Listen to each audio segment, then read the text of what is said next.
potensi politisi muda ya.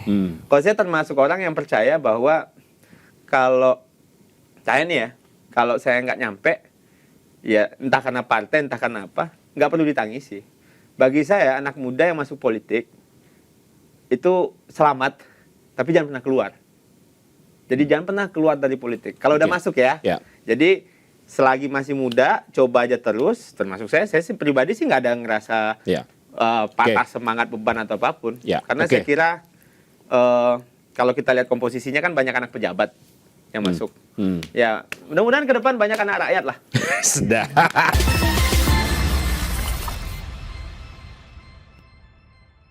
Potensi politisi muda ya.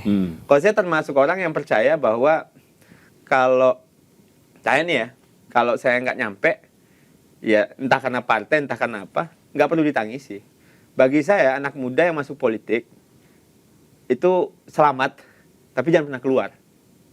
Jadi jangan pernah keluar dari politik. Kalau udah masuk ya. Jadi selagi masih muda, coba aja terus, termasuk saya sih pribadi sih nggak ada ngerasa patah semangat, beban atau apapun. Karena saya kira kalau kita lihat komposisinya kan banyak anak pejabat yang masuk. Ya, mudah-mudahan ke depan banyak anak rakyat lah. Sudah. Iya. Udah Pangi, ini ada fenomena menarik di Pileg 2024 ya. Banyak incumbent yang nggak lolos dan banyak pendatang baru yang sebagian adalah artis atau public figure membuat kejutan nih. Ada situasi apa di pemilu 2024? Iya, ini kan kalau saya nggak mau nyebut bahasa brutal ya, pemilu yang paling memang sebutnya bang, nanti di depannya udah dialas tadi. High cost ya, pemilu yang paling mahal.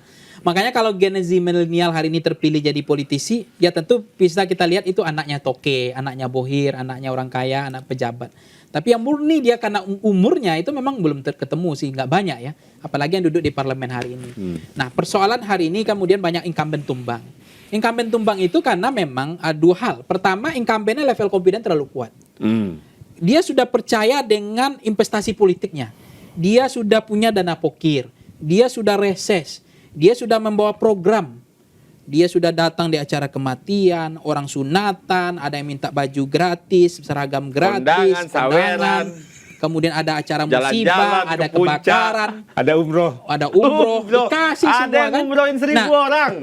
Dan mereka yang sudah investasi itu, mereka yakin apa yang dilakukan ini semuanya akan menjadi aspek elektoral. Ternyata terjebak di situ. Ternyata di hari hanya bukan hanya soal belanja program, ada lagi belanja yang disebut dengan finishing touch.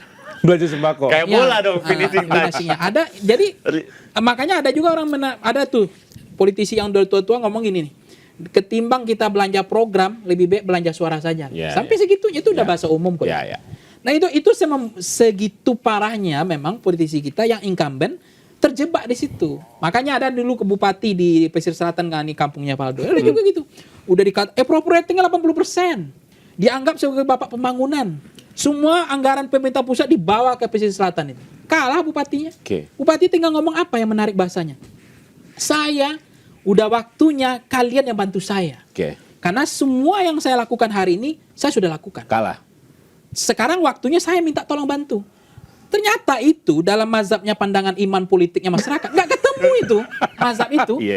Giliran ganti-gantian itu nggak bisa. Tetap saja ya besok yang program Pak. Itu bantuan pemerintah Pak, bukan uang Bapak. Uang Bapak belum dapat. Caleg muda, public figure sejauh mana pengaruh popularitas? Ya kalau public figure tetap kan dalam pemilihan presiden ya sama pileg itu saya melihat kecenderungan masih dominan DNA figur, kedekatan dengan personalisasi kandidat lah. Itu masih. Tapi ternyata di dalam pertarungan kontestasi pileg ya, saya mencermati itu logistik sama figur. Nah kalau figur misalnya DPD Komeng kayaknya, hanya karena fotonya unik aja di 3 juta suara. Itu lebih daripada suaranya partai politik itu 3 juta suara. Itu karena hanya center of candidate, faktor figur. Tapi logistik itu menjadi, sekarang ini persoalan yang harus dilakukan revolusi ya. Revolusi total dalam pemilu kita adalah pembiayaan partai politik. Baik. Itu juga penting. Udah, kira-kira komposisi dan kualitas parlemen kita 2024-2029 seperti apa? Dari gambaran yang kepilih sekarang? Iya. Saya mencermati, saya nggak tahu ya berapa. Kalau ada apakah saya meyakini mungkin 60% yang kepilih ke incumbent. 40%. Sisanya wajah baru? Wajah baru, 40%. Nah ini kan Berapa persen yang muda? yang muda tadi saya nggak hitung ya berapa, karena belum ada rekapitulasi hasil final ya, yang tanggal 30 Maret besok ya. Jadi yang muda ini menurut saya betul-betul bukan karena faktor Gen Z, milenial, faktor muda. Ini betul-betul karena anaknya bupati, anaknya gubernur, anaknya toke, itu aja. Anaknya ketum. Anaknya ketum, itu aja. Jadi akses sebenarnya. Tapi murni karena seperti Paldo anak rakyat, ya nggak kepilih nih. Ini fakta. Tapi bukan berarti Paldo nggak terpilih karena partainya nggak lolos. Kan itu pertentangan challenge beliau. Ya. Tapi kalau di Sumatera Barat, beliau udah anggota DPR. Iya, Karena di Sumatera Barat ada sekarang kursi-kursi terakhir, itu 48.000 jadi. Kursi-kursi terakhir ya. Iya, Nah, iya. maksudnya, tapi kan ini Jakarta Timur. Iya, Tarungannya kursinya kursi mahal, Kalau kursi Valdo besar. maunya challenge ya kan. Dia Iya, maunya maksudnya tantangan kan. Nah, ini yang menurut saya langkah ya, yang anak rakyat bukan karena anak bupati, anak gubernur, anak kepala daerah, anak ketua umum partai, bukan karena anak toke, jarang. Ya, Karena oke. betul-betul karena umur kepilih, nggak ada. Nggak ada. Yang kepilih dia muda, iya, saya setuju dia muda, jadi anggota parlemen termuda, iya, tapi anak siapa? Anak toke. Iya, iya. Bukan karena anak muda gini, karena dia cerdas, programnya bagus, retorikanya bagus, enggak. Vidian. Ya, ya. Iya. Gimana nih? Firdian nih melihat potensi Vidian nanti 2000. caleg-caleg Lu muda. nyalek kemarin?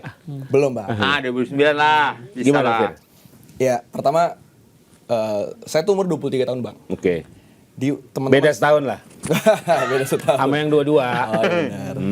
Di usia teman-teman saya 23, 24, 25 seterusnya. Cuma ada tiga tipe yang nyalek gitu ya. Satu, dia adalah darah biru gitu. Dua, dia idealis naif. Tiga, dia emang dummy aja. Emang buat menuhin kuota caleg gitu. Oke.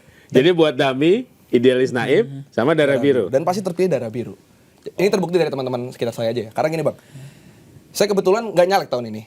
Karena saya masih pengen banyak belajar dulu dari seluruh golongan di berbagai paslon dan berbagai elemen gitu.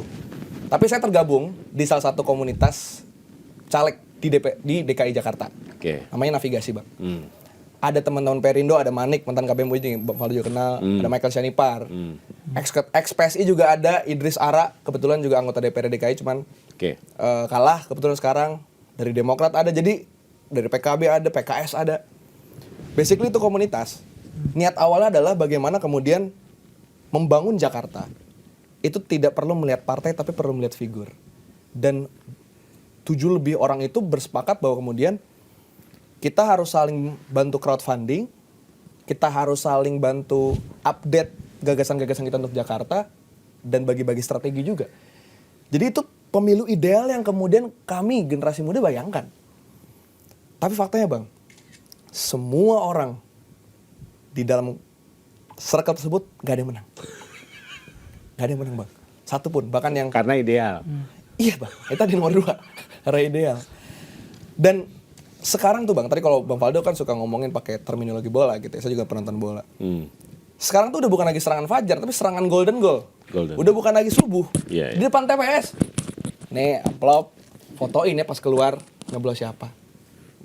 Mungkin yang malam ngasihnya 1 juta, yang di depan TPS cuma ngasih cepet, cuma kan orang akan menerima-nerima aja. Dan itu jadi satu, dan ya gini lah, Bang, kita nggak usah sebut nama, tapi kemudian kan ada caleg DPR RI yang ngeluarin 80 miliar, ada yang 44 miliar, DPR DKI ada yang 11 miliar masih kalah, Bang. Gitu. Itu kalau anak rakyat nggak mungkin ya, meskipun masih muda ya. Wah, nggak mungkin, Bang, 100 juta aja masih mikir-mikir kita kan. Apa 1 miliar. Nah, akhirnya saya menyebutnya ini ada inflasi money politics di pemilu 2024. Di mana orang ngeluarin jor-joran besar pun dia akan kalah sama yang paling ujung gitu, siapa yang ngeluarin gitu. Jadi, dan ini tentu saja, Bang, sebagai part of generasi Z, generasi muda masa depan, ini adalah concern yang sangat-sangat membahayakan. Karena kita, ya saya misalnya 5 tahun lagi. Jadi ruang apa yang diberikan kepada anak muda pada pemilu 2024 ini? Ya ruang buat joget-joget kali mungkin ya, ruang buat dijadiin gimmick Sahabat aja Dami tadi. mungkin. Iya, dan tetapi saya benar, Bang Valdo tadi bilang, harusnya orang yang paling bertanggung jawab untuk pembenahan ini adalah Presiden Joko Widodo. Statement itu saya afirmasi, tapi statement itu juga saya sanggah. Mana bisa presiden itu membetulkan demokrasi kalau dia aja melanggar demokrasi gitu. Kalau dia aja tidak menjadi contoh baik dalam demokrasi.